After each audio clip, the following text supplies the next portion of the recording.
네, 선진국 클럽으로 불리는 주요 7개국 G7 정상회의가 한 달 앞으로 다가왔습니다.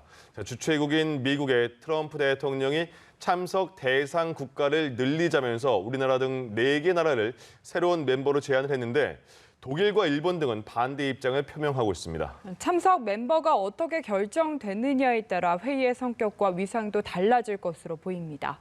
김영만 기자입니다. G7 정상회의가 내달 초 미국에서 열릴 예정인 가운데 회의 참석 범위에 관심이 쏠리고 있습니다.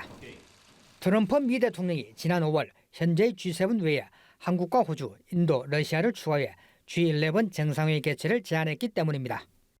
그의 제안은 미국과 세계 패권을 다투는 중국 견제를 위한 국제질서 재편과 현 G7 체제에 대한 불만이 동시에 작용한 것으로 보입니다.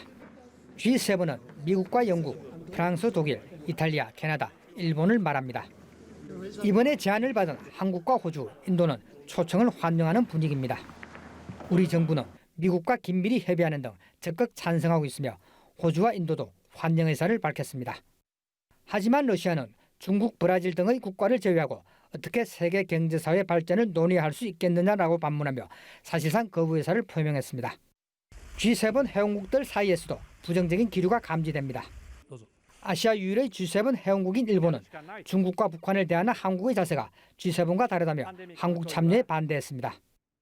독일의 경우 현 G7 체제가 합리적이라며 G11 확대에 부정적이었고 영국과 캐나다는 러시아의 복귀에 반대 의사를 밝혔습니다.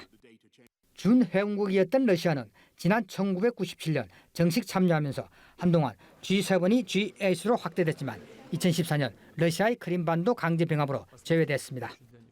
G7 회원국 상당수가 G11 확대에 대해 전면 또는 부분적으로 반대하는 상황에서 공은 이제 회의 주최국인 미국으로 넘어갔습니다.